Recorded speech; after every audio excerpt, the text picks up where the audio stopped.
Y seguimos nosotros en nuestro camino, en nuestro recorrido por el Evangelio de Lucas.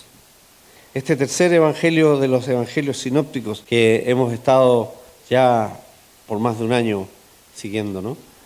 Vamos en el capítulo 19, que leímos en forma alternada allí, del versículo 19 al 26, lo que se conoce como la cuestión del tributo, el pasaje conocido como en el cual le vienen a preguntar al Señor sobre este tributo al César. La semana pasada hablamos de este cuestionamiento que hacían los fariseos, los escribas, los judíos en realidad prominentes de la época a la autoridad de Jesús. Y el relato que el Señor hace de una parábola en la cual habla de esos labradores malvados, los cuales se les entrega una tierra para que la labren, y cuando mandan a buscarles, a cobrar o a pedirles la parte que corresponde, a uno lo enviaron herido, al otro lo enviaron afrentado y al tercero también. Y finalmente envía a su hijo y dice, y a este deciden matarlo para apropiarse de la tierra. Y los fariseos, los judíos y los que estaban ahí entendieron que hablaba de ellos, que la parábola que les contó se las contó para ilustrar su propia actitud de los judíos, de los fariseos,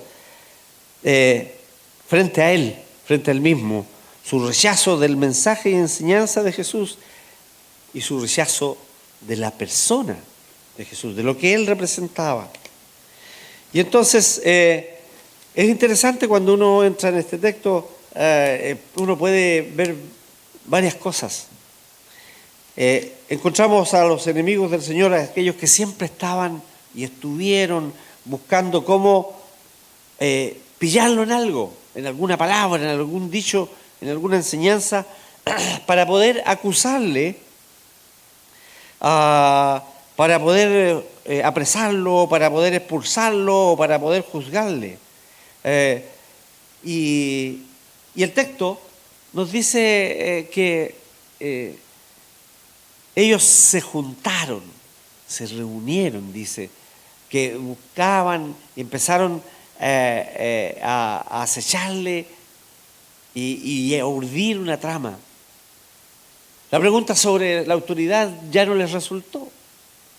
Y él la volvió en una pregunta contra ellos cuando les dijo el bautismo de Juan de quién era, y ellos no supieron porque si decían esa cosa se enemistaban con los discípulos de Juan. Y si decían otra, tenían que reconocer la autoridad de Jesucristo. Entonces, ellos simplemente dijeron que no sabían. Y ahora urden cómo pillarlo para ponerlo en otra situación, en una encrucijada, ¿no? Y deciden tenderle una trampa. Ellos le escuchaban hablar con plena libertad, con autoridad, y entendían que por esa forma como él hablaba podían tenderle alguna trampa por una pregunta capciosa o por una pregunta derechamente malintencionada, que lo pusiera en un dilema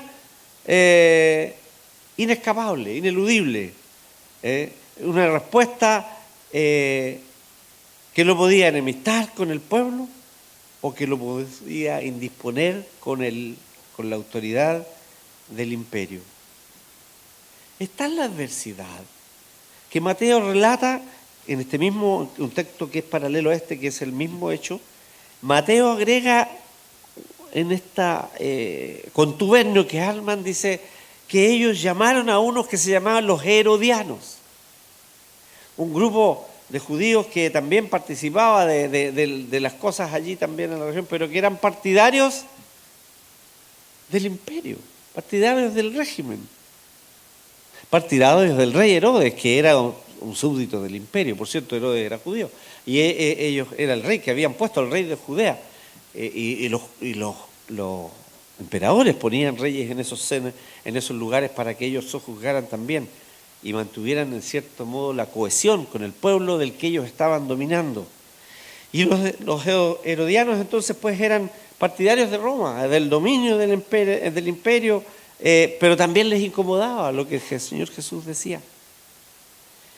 Y entonces dice Lucas que estos se juntaron y además lo envían a Jesús como espía, dice, y los preparan de tal manera que aparezcan ante Jesús como personas justas, como piadosos.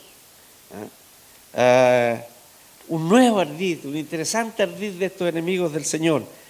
Se presentan como que quisieran ellos solucionar un dilema de buena fe, con buena intención, para que el maestro decidiera, e incluso más, se acercan a él llamándole, diciéndole, maestro.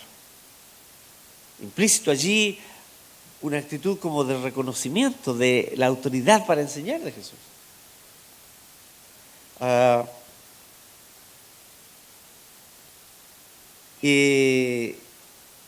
Ellos parece ser obvio que la respuesta del Señor, sea una u otra, provocará reacción de aquel que se sienta afectado por la respuesta. Y por eso hacen una pregunta de este tenor. Adulando al Señor, llamándole maestro, diciéndole que eres veraz, que tú enseñas correctamente el camino de Dios. Y uno se puede preguntar, bueno, si ellos dicen eso con sinceridad, ¿por qué no le siguen? ¿Por qué no le hacen caso? ¿Por qué no lo reconocen? El Señor, y cualquiera con los ojos y oídos bien abiertos, probablemente se puede haber percibido que había un dejo de hipocresía en ellos. Mateo agrega aquello, cuando el Señor les dice, después de la pregunta, ¿por qué me tentáis? Mateo agrega, ¿por qué me tentáis, hipócritas? O sea, los desenmascara en forma inmediata. Vienen con esto a sobar el lomo, a decir, qué sé yo, estamos contigo, pero están preparando la puñalada para clavársela por atrás. No creen lo que él está diciendo, no creen lo que el Señor está enseñando. Y recordemos que al Señor no lo presionan las posibles influencias externas o importancia que puedan tener las personas que se acercan. Porque Él no ve las apariencias de las personas, Él no juzgaba por las apariencias, porque Él ve el corazón. Y por lo tanto no se deja impresionar por estos individuos que aparentan santidad para venir a preguntar. Y entonces, como lo único que buscan es atraparle, hacerlo caer en su trampa, fingen respeto, pero solo quieren causarle daño. Afrontan la sabiduría del Señor, la sabiduría divina, queriendo engañarlo con su hipocresía. Y hay un hecho todavía aún más que destacar en esto. El Señor era judío. Por tanto, Él también estaba sometido al imperio como todos sus compatriotas, incluso aquellos que venían a preguntarle. Y hacen esta pregunta que encierra la trampa. ¿Es lícito dar tributo a César o no? Los judíos estaban, se sentían ellos oprimidos y por supuesto estaban indignados porque la tierra prometida estaba usurpada por un imperio gentil, gobernada por paganos, por los romanos. Ellos pagaban tributos a Roma, al imperio, lo cual para ellos representaba una ofensa. Hace poco vimos la parábola, o sea, la historia que Lucas relata de Zaqueo, que era un recaudador de estos, de los impuestos y del tributo a Roma.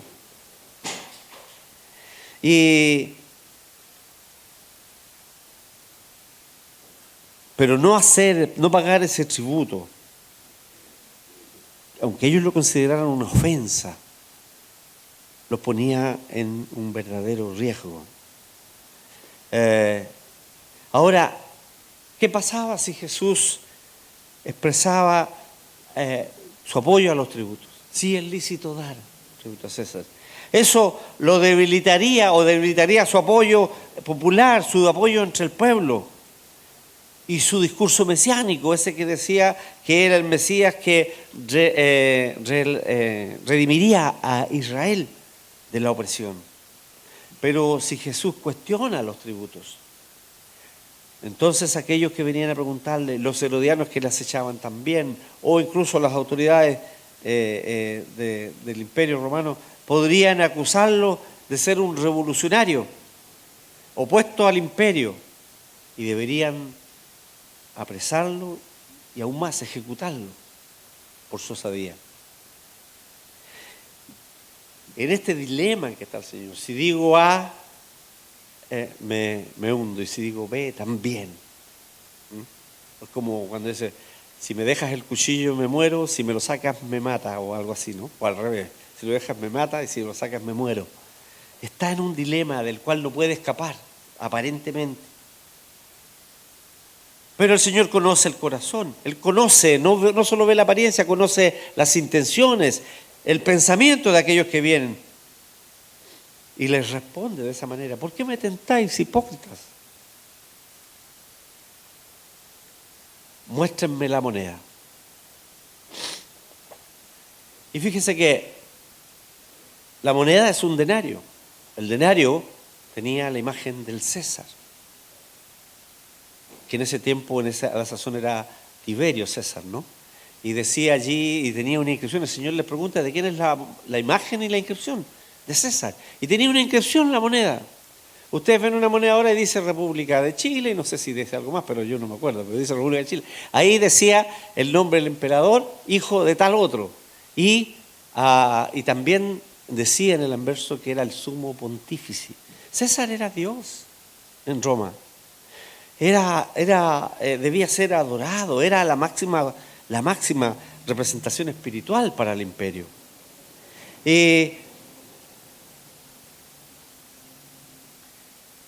Y la respuesta de Jesús tiene un significado profundo para sus discípulos como dobles ciudadanos, a los que le escuchan, ciudadanos de su reino y del reino de este mundo. Lo mismo que para nosotros representa. Le responde de una manera que obliga a pensar. La respuesta del Señor exige una lealtad radical a la autoridad suprema de Dios sobre todas las cosas. Lo primero que el Señor hace con su respuesta es que reconozcan la autoridad de César sobre ellos al pedirle que muestre la moneda. La moneda del tributo, como le llamaban los mismos judíos en ese tiempo, era la moneda usada, la moneda romana en uso corriente, incluso por los judíos de entonces. Ellos reconocen que la imagen y la insignia de esa moneda es de César. Y ello sirve al Señor para su respuesta a la pregunta, ¿es lícito dar o pagar tributo al César? Y el Señor les dice, si la moneda es de César, devolvérsela al César. Eso quiere decir el verbo que se usa el Señor, dársela al César. Devolvérsela a Él. Esto, por cierto, que hace el Señor aquí, tiene que ver también con la vida en la tierra de aquellos que le escuchan y de nosotros como sus discípulos, como ciudadanos de una nación, de un país, de un lugar, con obligaciones que cumplir. Hace tiempo atrás hablamos de los mandatos del Señor y usamos en este término aquí, sacamos un mandato para nosotros, dar al César lo que es del César. Pablo ha dicho ahí en Romanos 13 que leyó el pastor en la liturgia, pagad a todos lo que debéis. Él leyó los títulos que siguen de esto, ¿no? Después de este versículo que yo voy a leer. pagar a todos los que debéis, al que tributo, tributo, al que impuesto, impuesto, al que respeto, respeto, al que honra, honra. Es un imperativo que hace el apóstol. Pagad. Y el apóstol le está escribiendo a los cristianos de Roma. Pagad a todos los que les debéis, todo lo que debéis. Porque la fe cristiana no es per se una enemiga de los gobiernos civiles. No es, por cierto, no tiene que estar en ese estatus. Necesariamente no debe ser amiga, pero no enemiga de los gobiernos. El deber del súbdito es prestar servicios debidos a la que está en autoridad, según las leyes que corresponden a cada nación, a cada país. Y los gobiernos, según dice el apóstol, sirven, tienen una responsabilidad amplia, tienen el deber de usar la riqueza pública para sus costos, para tratar de suplir la necesidad de la población. Y faltar a esta obligación, defraudar en este punto al gobierno o al Estado, para el creyente es pecado.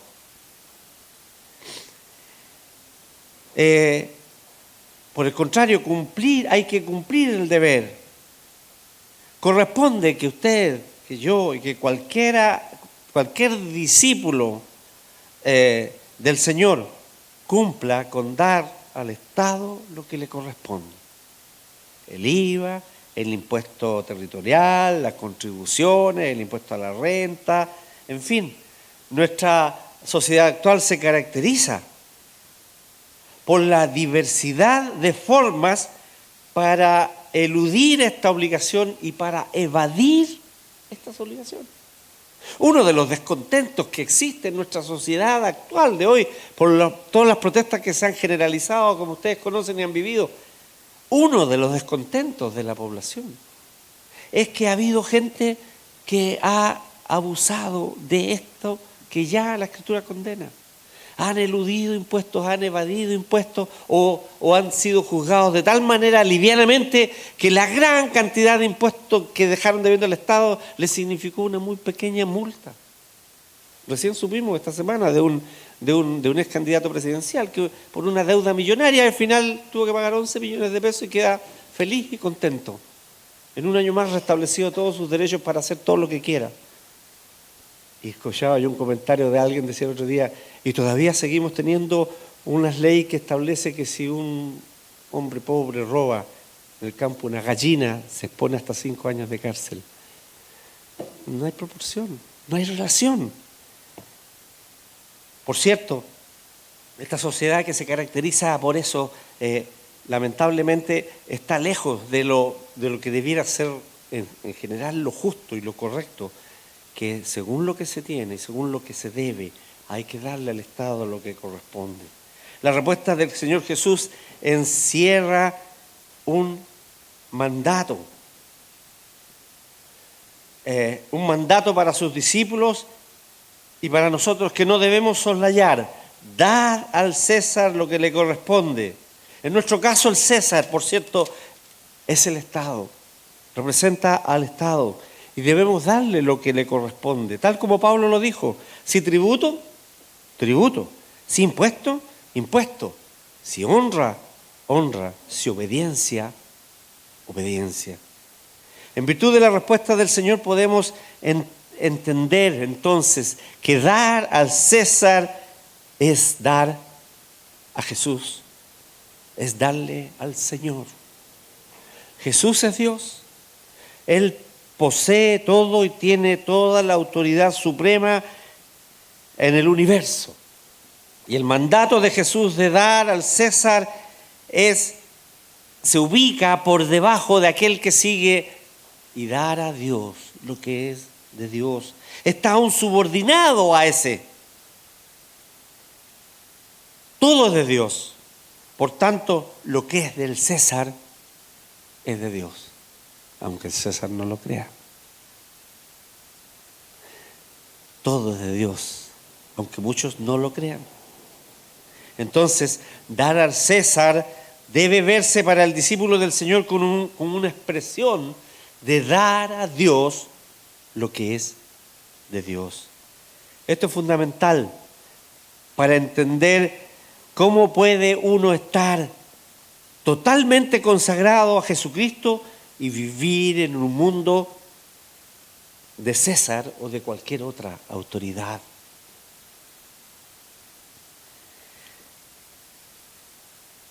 El Señor dijo: toda autoridad, toda potestad me es dada en el cielo y en la tierra. Él tiene toda autoridad. E incluso en un diálogo con Pilato, Él dice: tú no tendrías autoridad si no te hubiesen dado de arriba. Pero Él dice tener toda la autoridad. Y por lo tanto, Él es el que merece toda la honra y toda la gloria.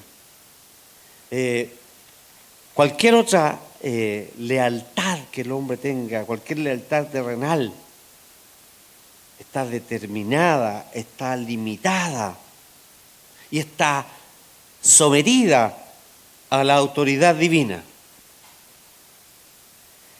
Dad al César lo que es del César y a Dios lo que es de Dios, implica aquello. El Señor Jesús exige una lealtad absoluta para Dios y Él, así como a su dominio y su autoridad. Las lealtades terrenales, como la lealtad al César o al Estado, o a cualquier otra autoridad, cualquiera esta sea, está limitada por lo que hizo y logró Jesús. Pues a Él fue dada toda potestad y toda autoridad está bajo la autoridad del Señor. César, el Estado, tiene autoridad por el plan de Dios, pero no debemos hacer todo lo que César dice. Si nos ordena inclinarnos ante Él, se erige en Señor, en Dios, y eso no lo debemos hacer. Jesús es el Señor. Y entonces, Dios exige, el Señor exige que nosotros nos inclinemos solo ante Él. Y dado que César no actúa según la palabra de Dios, César puede exigir lo que Dios prohíbe. Y nosotros no debemos obedecerle. Y esta es la situación que podemos vernos envueltos, y algunos se han visto envueltos en este tiempo en el mundo, en este tiempo actual, en este tiempo de sincretismo o de secularismo o de mal llamada tolerancia, en que se dictan leyes que atentan contra la moral o contra la ética cristiana o contra la palabra de Dios, y que nos ponen a nosotros o nos pueden llegar a poner en una situación límite. ¿Obedecemos a Dios? ¿Obedecemos a César? Y la palabra del Señor nos dice que hay que obedecer a Dios antes que a los hombres. Recuerde el ejemplo de Daniel.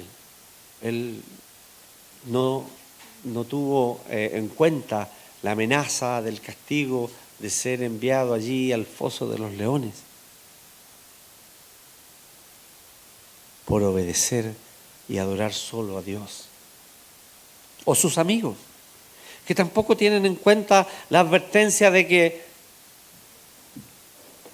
el que no adorara al emperador, a la estatua que él hizo, sería enviado al horno de fuego.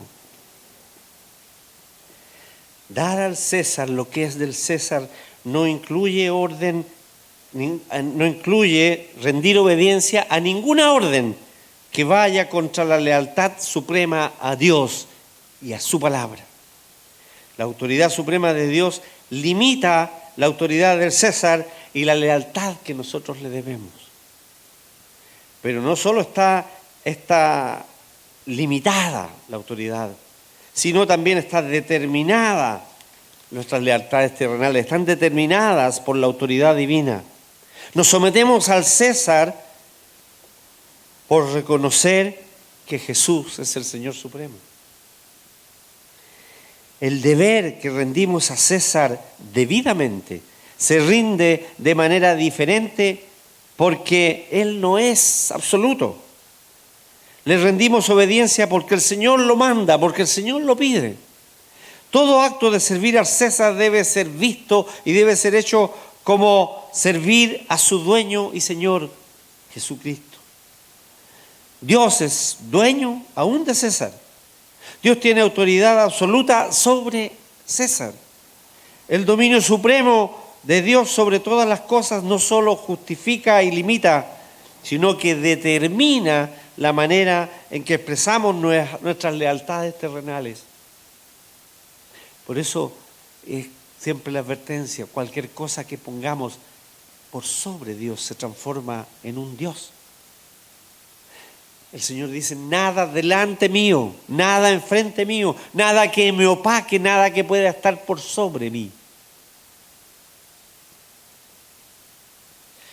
Dad a Dios lo que es, lo que a Dios pertenece, es lo que el Señor también enseña. Cuando Jesús le responde a los fariseos y a los herodianos y a los que estaban ahí principales de la sinagoga, a estos que venían con su pregunta capciosa, disfrazados de piedad, no solo los deja boquiabiertos, dice el Evangelio, que quedaron maravillados, es decir, lo mismo, los dejó con la boca abierta, no sabían qué decir, sino que además los descoloca en su desafío, con el desafío que el Señor les hace: dad a Dios lo que es de Dios. Ellos, estos judíos, conocían las Sagradas Escrituras.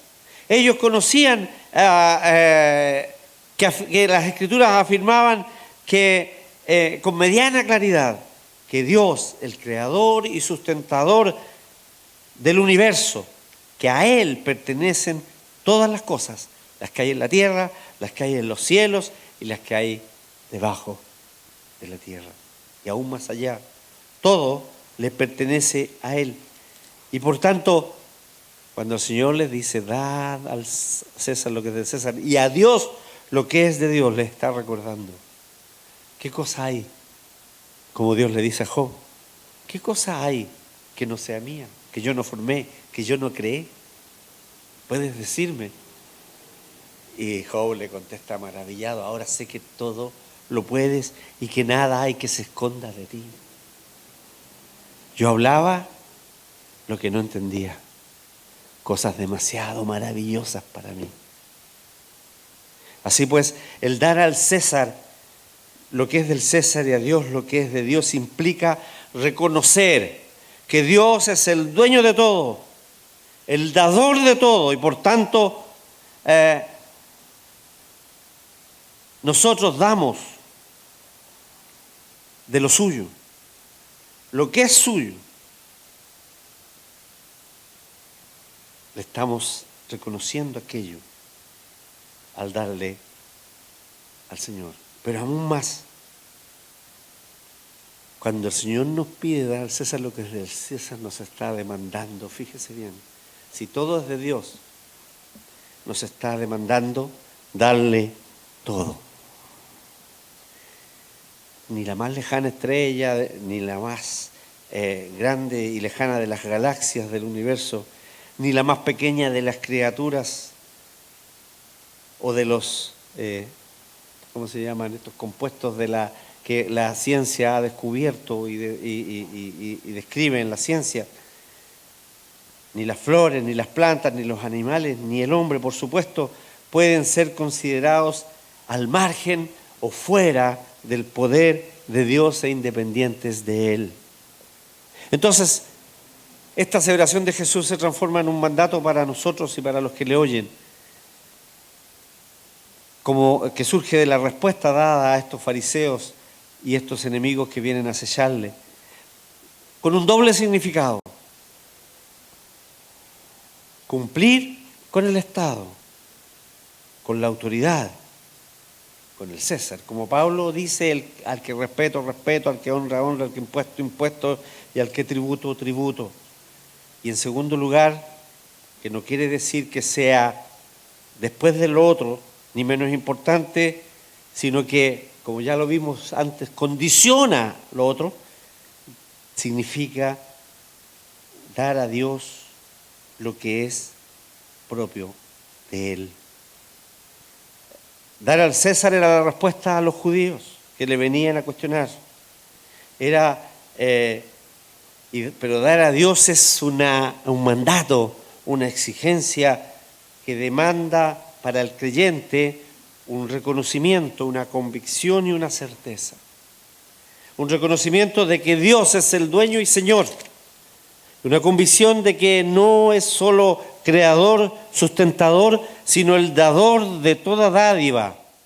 Y la certeza de que Él tiene todo el poder y autoridad como para exigir de sus criaturas lealtad y obediencia. Entonces nos preguntamos cómo se puede expresar entonces este mandato que el Señor hace de dar a Dios lo que es de Dios en la vida del creyente. Por supuesto podemos enumerar y analizar cada cosa, pero podemos solo mencionar, y en virtud del tiempo vamos solo a mencionar la adoración, darle a Él la gloria, hacer servicio al prójimo y al servicio del culto, darle tiempo a Dios, darle de nuestro dinero a Dios, de lo que Él ha puesto en nuestras manos, porque Él es el que provee todo para que nosotros lo administremos. Y en la forma en que nosotros administramos lo que el Señor pone en nuestras manos marca el índice de nuestra espiritualidad. Dar a Dios lo que es de Dios incluye, por supuesto, nuestros bienes materiales que ganamos con nuestro esfuerzo, con nuestro trabajo, pero es Él el que nos da el trabajo y las capacidades para realizarlo. Por lo tanto, no existen excusas. Nosotros somos mayordomos del Señor y debemos responder por esa administración. Y en ello, en esa administración se incluye el dar a Dios lo que es de Dios. ¿Cuánto es ello? Las Sagradas Escrituras nos habla de medidas, pero ellas no valen, no significan nada, no sirven de nada si primero nos entrega el corazón. Corazón ardiente, como decía Calvino, te doy mi corazón voluntaria y ardientemente.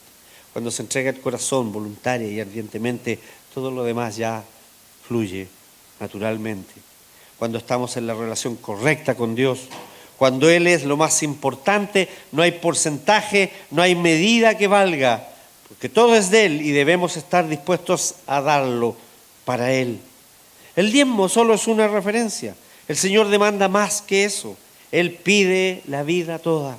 Por tanto, dar a Dios lo que es de Dios tiene que ver con una entrega completa de todo el ser. Es poner a Dios en el primer lugar. Es amarlo por sobre todas las cosas, con toda la mente, es decir, racionalmente, con todo el corazón, es decir, sentimentalmente o afectivamente, con toda el alma, es decir, espiritualmente, y con todas las fuerzas, es decir, corporalmente. Dar a Dios lo que corresponde es dar sin medida, más allá de las fuerzas, aún dar lo último que nos queda como sustento, como aquella viuda pobre lo hizo. No dar de lo que sobra, sino de lo que me falta. Y Lucas termina su relato de una forma igual que Mateo e igual que Marcos, diciendo, no pudieron sorprenderle. Al revés, ellos fueron sorprendidos por la respuesta, como tantas veces, del Señor.